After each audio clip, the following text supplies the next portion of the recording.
There we go. welcome, guys. Welcome to a fashion moment with Tai Chunn, and we're off to our team season. As I was telling you guys last week, I've been doing this show since 2008, and we're here in the studio, and we have a special guest today. They call him Uncle Richard. I call him Pelzer. His name is Richard Pelzer. He's our special guest today, and what have you. So I'm so glad to be here today for our second show of the season. As you probably guys all heard that we're still getting our kinks out and getting everything together.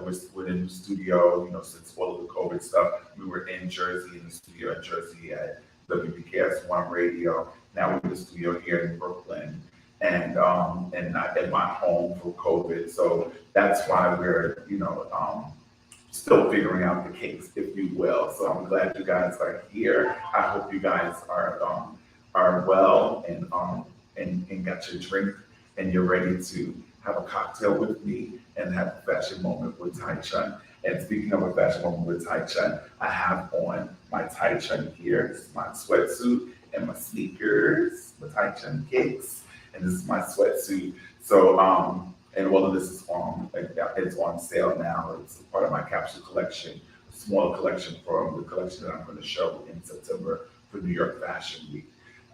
So let's get on with the SHOW, guys. So I wanted to talk about, because of our special guest, he is a real Renaissance man. He does some of everything.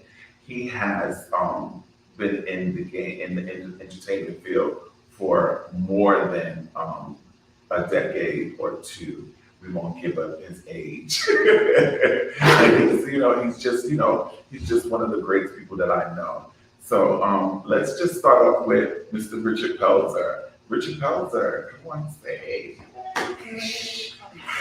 How are you? Good to see you. I love the colors. You're looking all banty. Gotta get a rough back.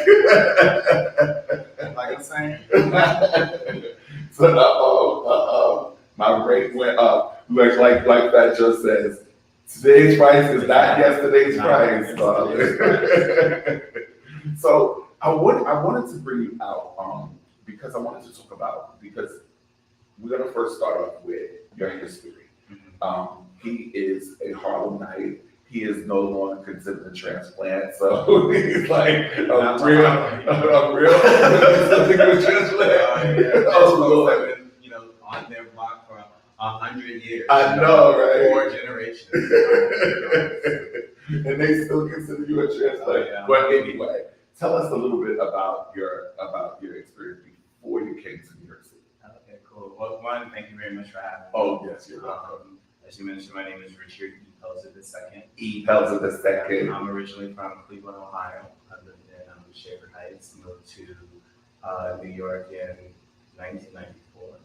I did an internship in 1991 at Elite Model Management, and I realized that people can make money talking on the phone, and I was like, yo, I think I can actually do this. Right. So it gave me a chance to work with some of the biggest models at that particular time, With Linda Evangelista, right? Oh yeah, Elite actually wasn't only the #1 modeling agency in New York, but we were the largest modeling agency in the world at the time. So we had almost everybody. So you name them, we probably had them. The only 3 girls that we didn't have was Claudia Schiffer. We didn't have Christy Shirlington, and at the time we didn't have Nikki Taylor. She was with us, but she kind of moved on. So, but everybody else, Linda, Cindy, Naomi, they were at Elite at that time, and I got a chance to work with them. So it was actually really great. Fast forward, came back to New York and started my own modeling agency. So we were called Mega Model Management. I had girls between the ages of 14 and 19, 5 days and above.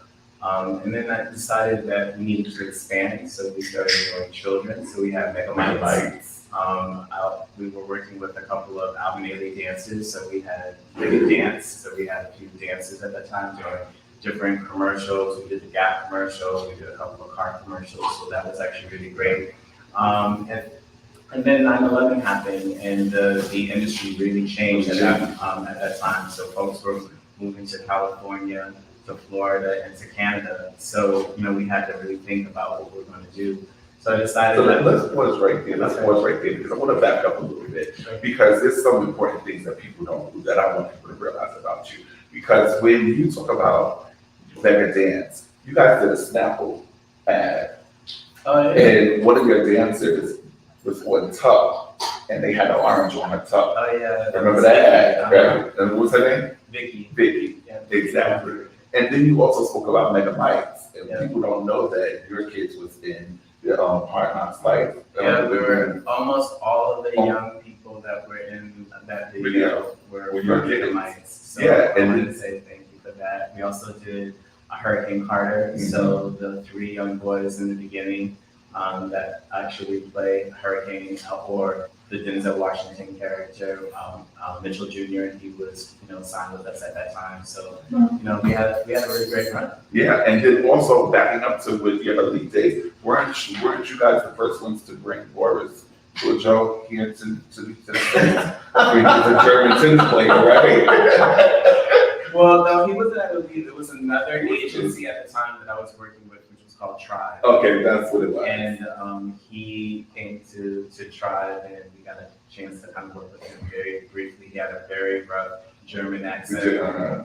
He was a tennis player at the time. And we got a chance to work with him, so that was actually very cool. Very, very short. Very short, very brief, but it was done. It was done. It was interesting because he was a little bit taller too, because he was like 6'4". Right. Most of your average, male models are between 6'1", 6'2". And that's because most of the girls are 5'9". By the time they put on 3-inch heels, they're about 6 feet. Yeah. So now you get ready to go into 9/11 happened. Mm-hmm. So 9/11, in case you guys who don't know, was in 2001, September 11th. Right. And so we had to really figure out how we would be able to reinvent ourselves. And by that time, I was a little tired of managing anyway. So I started looking into other fields, and then it was all the folks that were behind the stage. So makeup artists, hairstylists were, using this word that we take for common today is a brand. Everybody wanted to be a brand. And so I had the opportunity to work with a makeup artist. His name is Sam Fine. And, we did some really great things. In 2005, we did the Sam Fine Beauty Tour, which was an 11-city tour that we did around the country. It was a lot of fun. It gave me a chance to work with a number of different brands. We were working with Sephora at that time. A couple of travel, companies. We were doing most of all of our stuff at the time with the Western hotels. So that was actually that was a lot of fun for me to kind of understand what that would actually take. And then 2008, 2009, I had the opportunity to work with African American Women in Cinema, their film festival. They were celebrating their 10th anniversary. They gave me a chance to expand from there too about what entertainment could possibly be and how we are represented, especially in film, television, storytelling, and that started my peak, there. We have let's put a button in right there at that pivotal point that you guys see that he went through, because this is something that I always share with people is, where you start is not necessarily where you finish. Right. And there is no horizon and there is no ceiling. You know what I'm saying? The one thing that I don't agree with a lot of cultural people, I'll say, because I don't think that it's just a Black thing. I think that it's a cultural thing, where they feel like, it's education, you have to do this, you have to do that, and then that's that's the end of it all. Right. And we don't see for our kids. See, I feel like we limit our kids. Our kids are supposed to see further into the future than right now. Right. And what we do our kids is we teach them about right now. And that's something about you. And we call it the Pelzer School.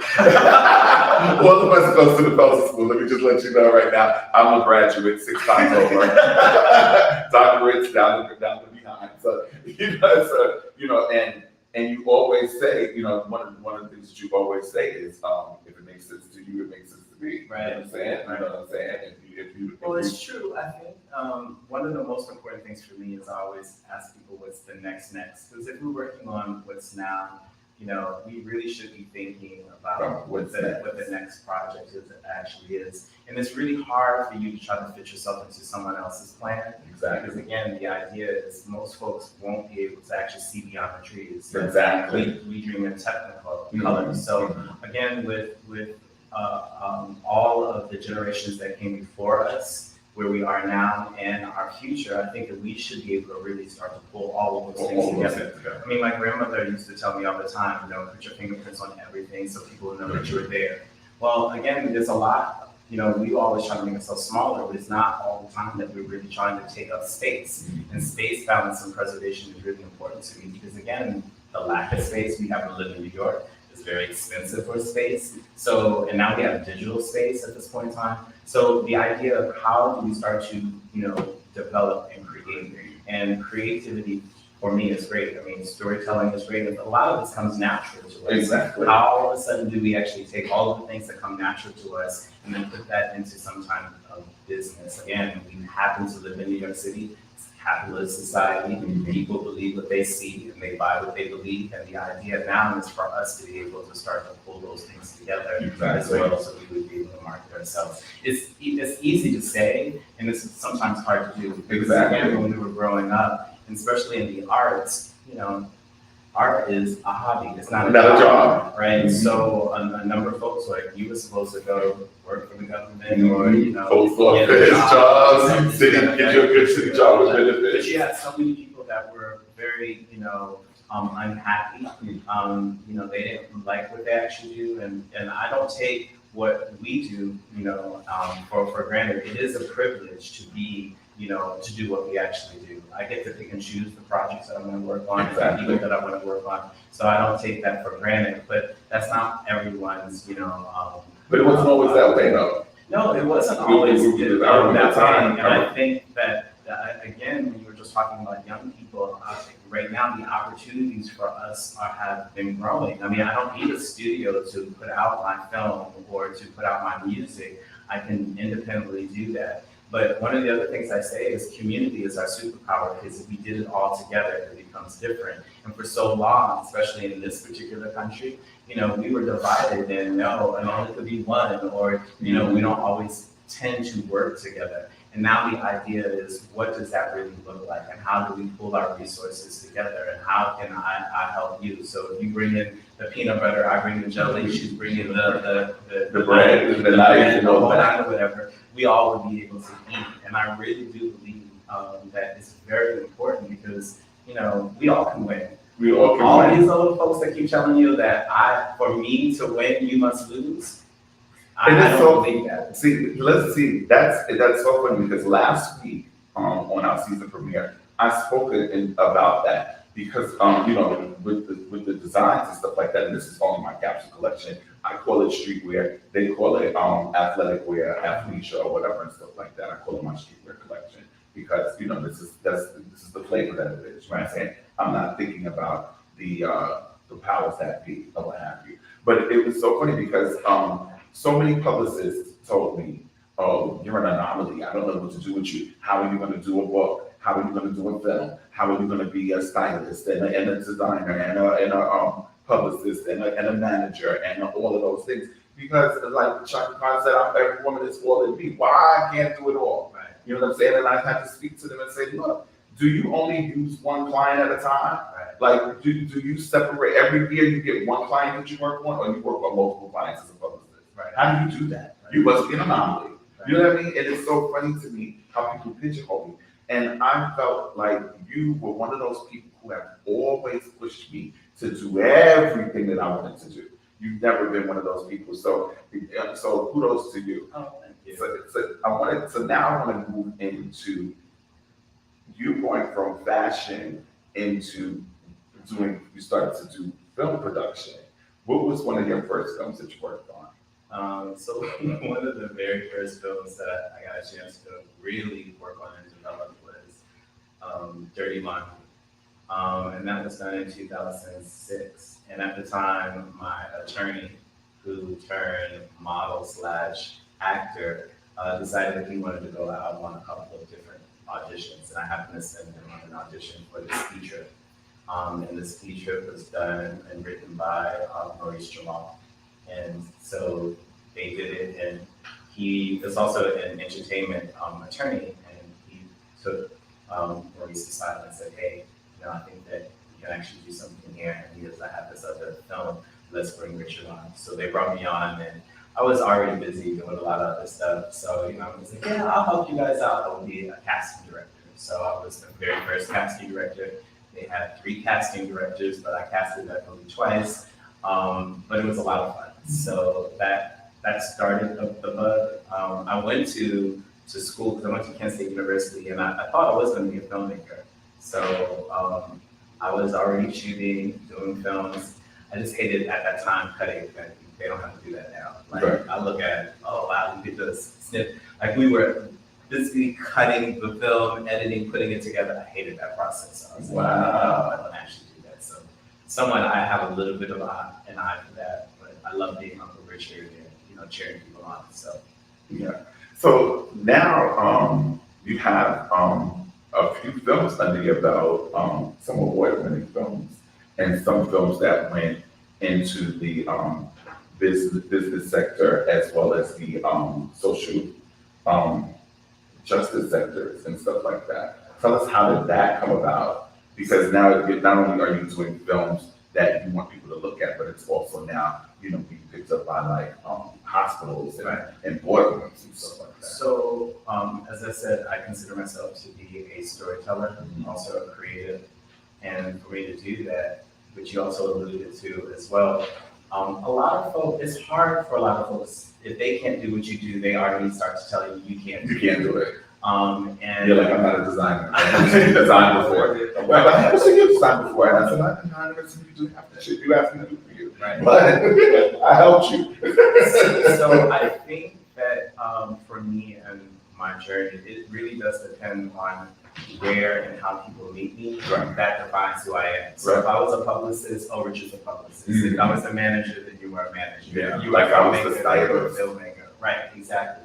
But I do a little bit of all of those things. But if I had to identify myself, I identify myself as a film and event producer. Right. And as a producer, the idea is to take all of those pieces, pull it down, and make it work. So if you can't pull it down, then it's a wonderful dream, and people dream all the time. But I not only have to pull it down, I have to execute it and figure out how to get it paid for, who the people are, what's actually going to happen, and it gives me a chance over my 27 years in the business of pulling all of those pieces together. And I would like to think that I'm very good at it.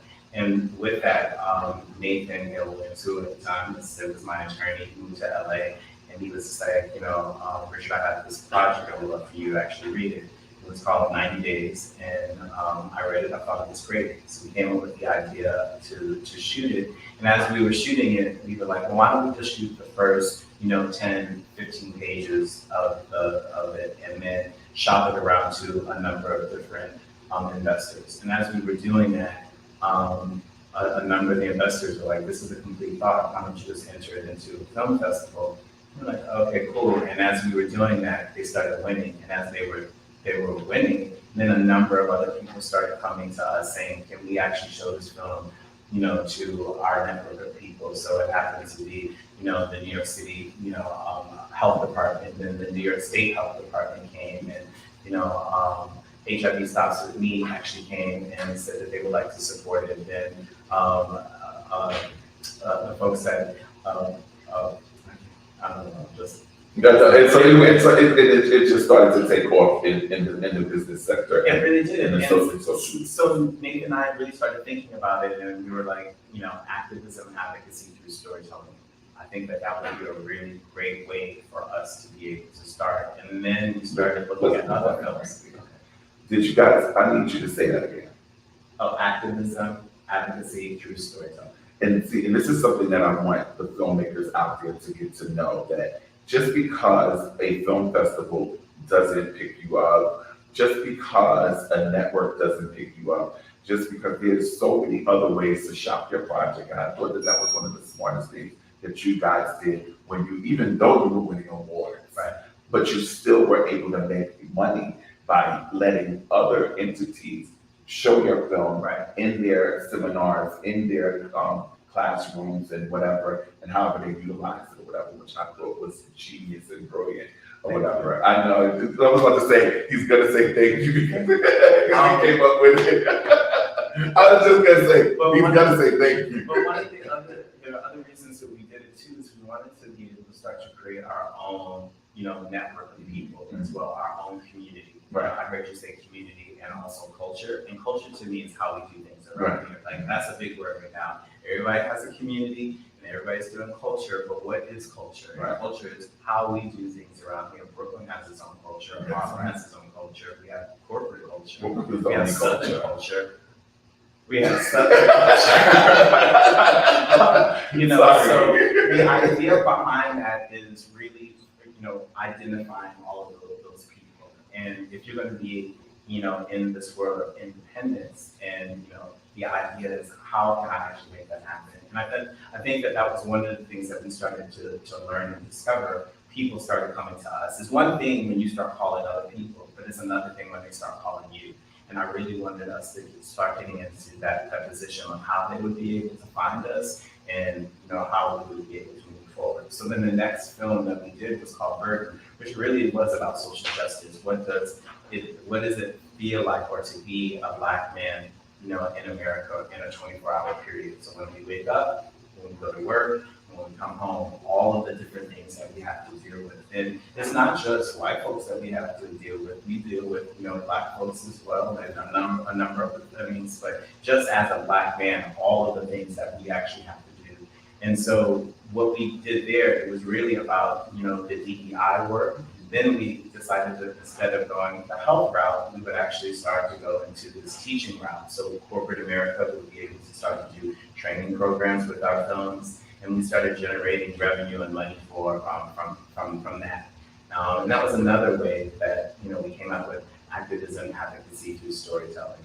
We did a film on homelessness because Nathan happens to live out in California, and if you're not familiar with California, it's very different than in New York. Mm-hmm. So it's tent city out there. It's a very different, intense kind of thing. So the idea was for us to be able to have places where we would be able to share stories, creating places and spaces that can insert the stories that are familiar to us. So that's where we are. And as we did 90 days, fast forward 4 years, HIV has changed so much, and education has started to change, and treatment has started to change. So the story had to change too. So we're in the process now of filming it in Chicago. It's going to be a full feature film. It's going to come out on World AIDS Day in December. We're shooting it at the end of May, going into June. So I'm really excited about that because it's like our first real feature film that we actually have. But I really wanted to be as community as possible. So we say community is our superpower. So we're just really going after Black women's groups. Over the 4 years that we've actually developed, so they've been actually championing us. We do actually have a film fund that crowdfunding. So by all means, please support us if you actually can. But it's a $1.4 million project in film that we're doing. So we'll be able to get all that together. Okay. So now we've gone through your film career, and I know people are like. I'm gagging like, well, damn, how many lives does this cat have? You know what I'm saying? I've counted more than 9. You know what I'm saying? It's like this year 4. You know what I'm saying? So now I love a good Broadway show. I started out in the theater world. That was my whole thing. I used to write plays from the age of 9. I would put them on in my community unit, but I was like, who from Good Times. The way that I would put on things for my community or what have you. And I had gotten lost in the world of fashion.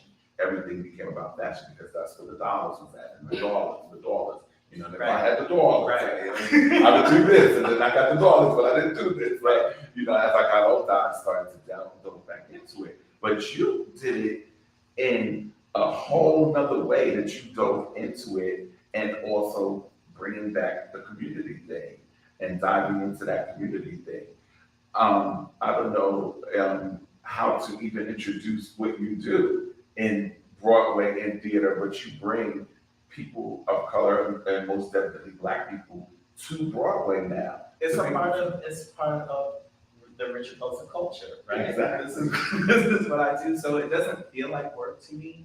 I just think that it just needs to be done. So change starts with who? Change starts with me, and the way that I actually saw it, I was introduced to working with Broadway and the Broadway League through Donna Walker-Kuhn at Walker International Communications Group, and she invited me to be a part of their advisory board, where they wanted to take young people to actually see Broadway.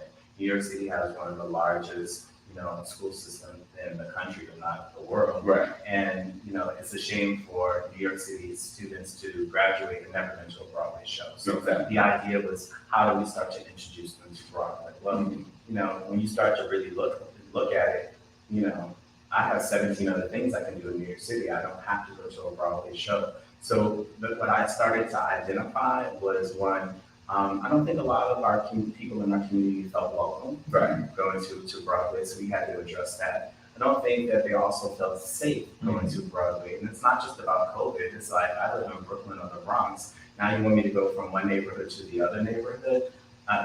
Do you really want me there? I can just stay home. So that safety part was a big issue. But one thing I gotta interject on, don't say Brooklyn. Brooklyn don't say you got everywhere, honey. Okay. Say the Bronx, Harlem, maybe y'all. We surely did not feel safe, because again, when you think of that Times Square area, that's for tourists. It's not really for us, right? So that's not my thing. And then the other thing that we started to notice and start to hear when I was talking to a lot of community leaders is, I don't really think anything was there that represented me. So those are the three things that we had to adjust. And before the pandemic started, we came up with a campaign called Broadway is for You. And we really wanted everyone in Brooklyn to understand that Broadway was for them, that they would be able to actually come, but everyone in Broadway. So one, we wanted to make sure that they felt welcome, that they felt safe, that they were properly invited when they actually came, which is a pet peeve of mine, and I have just a few, but this is a big pet peeve. When you go to the theater and they say, "Tickets, please," thank you very much for coming in, welcome me to the theater. So we wanted the folks to start to address that. Fast forward, now I'm working with an organization called HarlemCLX Productions, and I actually do a lot of. That's how you pronounce it? HarlemCLX. I was saying real men. Real men. I was quoting real men. Production. So I do community engagement, audience development, and group sales. Right. And we really would like for folks to be able to come. As Broadway was opening up, we talked to a lot of the producers and said, you have dress rehearsals. Is there ways that you would be able to invite your community to the dress rehearsal? So we would have, some comp tickets that were available, that they get a chance to start to talk about, the show before it goes into previews. And I know a number of our community partners really appreciated that opportunity. So, I've been actually doing that. And since Broadway reopened on August 4th, which I remember that day because it's a national holiday for me, it's Ron's birthday. We have now invited over 6,000 people to see any of the Broadway shows that we actually have. So if you're interested in seeing Broadway, by all means reach out to me, and we would love for you to attend with us. So if you go as a collective Productions. A group is like 10 people. That's 5 couples.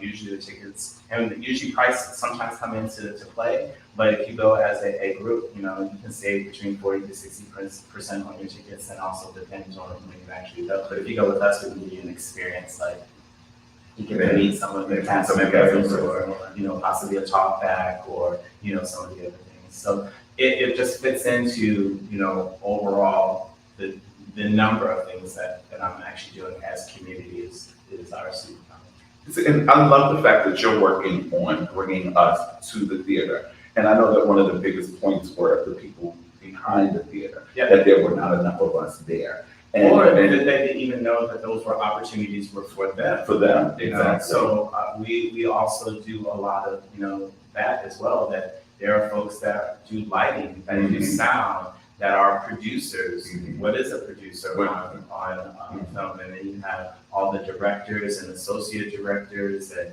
all the costume with people. There are a number Let's of go right really there. amazing jobs. Let's go right there with the costume, because people don't know that there are Black costume makers on Broadway. One of which that one of the plays that I just went through you guys remember productions was Michael Jackson, and he was the costume maker he was a Black guy, the costume maker for MJ on Broadway, but he also did a couple of other Broadway plays. I was gonna ask you. Yes. Those are on my other notes. Those are your other notes? But to your point, I do agree. There are a number of folks that are working on Broadway that I would love to share their stories. Like Miss Beverly, who works on Hadestown, she's the stage manager. I don't think that a lot of people even know what a stage manager is. But Exactly. that's an amazing job, and her story is wonderful. So at some point in time, I would love to possibly you can bring her here to share her story, because I think her story is amazing. So the designer, his name is Well, right? Mhm. And so he did musicals such as Bringing the Noise and Bringing the Funk, you know what I'm saying, what have you. And But you have Emilio Sosa as well. And Right. Emilio Sosa, he's the president of, I think it's the American Business, the American Talent. I have to look at it, but yeah, very high in the Tonys, which the Tonys this year is May 12th. So I did see his name up there, and I was very proud. So. yeah, Emilio, he actually did a collection with my boy David. Oh, okay. Yeah, David De La Cruz. yes, yeah, they did it for 1 or 2 seasons or whatever. So and he was still on Broadway, whatever. So yes, you do have Emilio, and then you have other costume people. Excuse me, guys, I'm skipping through my notes because this one is such a wealth of knowledge that he threw me off my. Again, one of the things that I think also is important that I did want to actually share is that it's an ecosystem too. So not only am I just bringing people to theater, they still have to eat. They still have to wear something when they actually go. A lot of folks, are looking for those things. So I would like for the community to really participate in this whole thing as well. So Okay. Yeah. So I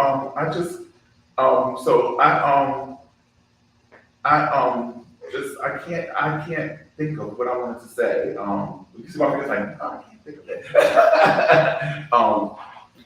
But can I just add one thing to it? So when I first started all of this, it was called Harlem 2020, right? And the way that Harlem 2020 came about, I was working with 20 different businesses, and I encouraged them to hire. Right, I remember Harlem 2020. So Harlem 2020, the year was so horrific for a lot of folks. They would show. So every time I said the name Harlem 2020, they were like, okay. So I decided I wanted to change the name. So I just changed the name to HarlemCLX because I wanted my own clique because we're cool kids and we want to sit at the table. I want everybody to sit with me. So it's HarlemCLX, but it's CLX, Create, Learn, and Experience. Oh, that's what that is. I was trying to figure out what that was. Create, The Learn, and HarlemCLX. Experience. So we just launched it this year. So I'm really excited. You launch in your lifetime. You got mega mites, mega this, mega millionaires, mega that. Then you have Harlem 2020. You got this Harlem HarlemCLX. 2020 just kind of really flipped into HarlemCLX. Okay, so the Harlem 2020 is kind of HarlemCLX. And I know that I'm in Brooklyn right now, but I do see Harlem as the center of all Black culture. But the way that I look at it right now is that Harlem actually is the soul of America. Yeah, we have people off site in the audience snapping their fingers to that, and they know that Brooklyn's in the house without a doubt. New York, New So, I can see it for hours and hours and days. And Can I just say one more thing about that? Also in May, we're actually celebrating the 10th anniversary for for New York design. So we did a lot of Where I did the first year with Christine Quinn. And the second year. Yeah, with Christine, together with Christine Quinn. When she was there, in the, whatever she was. And then the second year, we came to Brooklyn. Yeah. Mom came to Yeah. eat with us. That Yeah. was actually really great. That was So I have pictures of that. Yeah, I did Runway the Fun Way. And I had the This is legendary This year's Tyra. the 10th year. Yeah, I had legendary Tyra Allure, who Dominique Jackson on Pose or what have you. She was the host, and my girl B. Dillinger performed. And it was a good show. Runway the Fun Way. That's what made me ended up doing Trans Europe Express, which was my all trans runway show. I had Nice. all trans designers and all trans models. They had a good write up in Black Express about that. So That sounds like really good. That sounds like a remix. So it's gonna be this year. okay. I'm bringing back all of my old mixes. 80s rocks, Trisha, all my old things. They'll be back. I'll bring back. But so I always close out with a Tyra rant, but I really don't even have the energy for a Tyra rant today.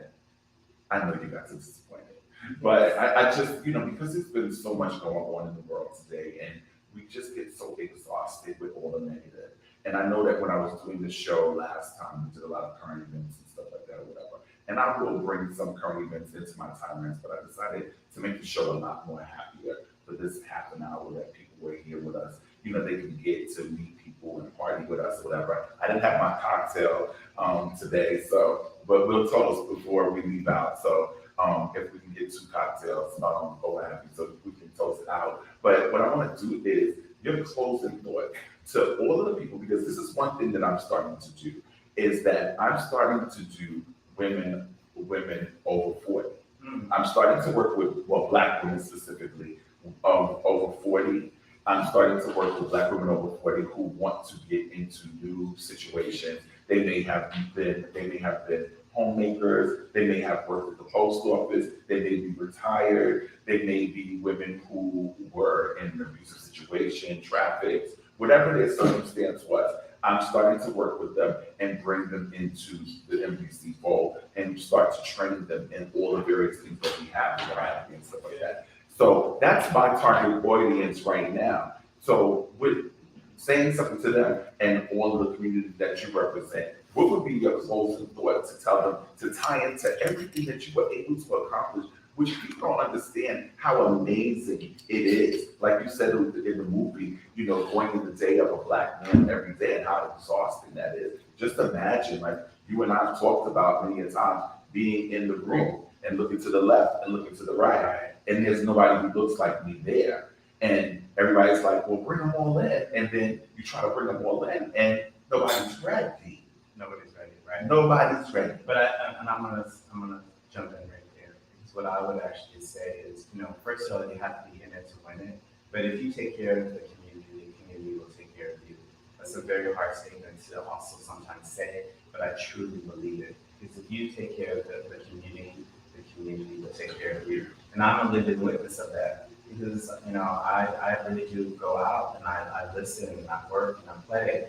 And they're the ones that are telling me, Richard, this is what we need to do and blah, blah, blah. And it can be hard, but at the same time, I'm still here.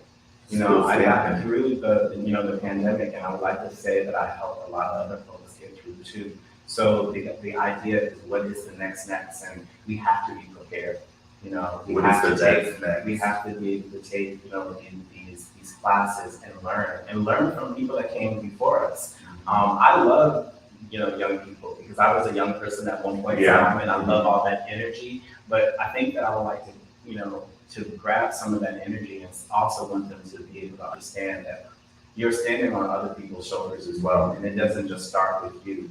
You can start to really look and see, what's there, and how are you going to, take it to the next level. So I say, if you can take care of the community will take care of you. Just us having this conversation and you creating a place and a space to share with other folks, to hopefully to be inspired, and hopefully I'm inspired enough that folks are saying, if he can do it, I can do it. I'm just really happy and blessed for that opportunity. So I want to say thank you to you and your whole crew for inviting me. whenever I can actually help out, just let me actually know. Because sharing is caring. Sharing Just is actually caring. moving that post or that case, it really actually great. Is this ginger ale? Because I'm a saint. Well, I'm a sinner. I turned ginger ale into wine. So cheers to that. Thank you. Sharing is caring. Sharing is caring. So, And community is our superpower. and community, hashtag community is our superpower. So I'm gonna piggyback off of that for my final thought, and not my tirade today. I'm really disappointed. Get over it. Is one thing that I always say to people is like how you talk about standing on my shoulders. I always tell the kids because they say I want to be the next Serena Williams and I want to be the next this, and I told them I need you to be the next you. Right. Because you are supposed to stand on my shoulders so that you can see higher and further than I ever imagined. And that's what each generation is supposed to do for one another. They are supposed to make your mind limitless. We are not supposed to, the shackles were taken off years ago. So guess what? You are supposed to free, our kids' minds and make sure that they are able to see endless possibilities. Look at these kids that are born now. They are barely 1 year old. They're already getting up to walk. They swiping left and swiping right and know how to turn things off and One on. of the things, we lived through that .com. Remember that? Nobody knew what the internet was and the whole nine, whatever. Right. We don't start defining our culture in that right now. Somebody else will define it for us. So the metaverse is coming. So I think all of the young people should be right in here, learning how to actually do it and creating what that's actually going to be with us in mind. Because it's going to be something else. And that's why I'm working with the women that I'm working Because with. was it Uber? We had Uber a long time before. We were talking about Airbnb. Yeah, women that actually had big houses, in our neighborhood that were actually renting out the quarters way before then. Bed and breakfasts because they be cooking breakfast for the construction workers with the block and the gas man and all of that kind of stuff. So we can go, we about to go off topic. Right. Way out there. But anyway, like I said, I want people to just always realize that you can dream. And the reason why I'm touching that women's community because that particular demographic and this point in age can be a mother and a grandmother now. Because if there's this, there's a statistic, it's 15, then 30, then 45 is the great grandmother. You know what I'm saying? So it's like, you know what I mean? So we need to teach them so that they can pour it back into the kids. Because if we don't bring the kids up the right way, you know what I'm saying? What you raise and what you brought out, you know what I'm saying, or what have you. I don't think that we stand a chance. So that's why I want to pour my energy into the women. Of course, I have my huge things that I do, but I want to pour my energy into those women. So thank you so much, Mr. Pelzer. I told you guys you could talk. I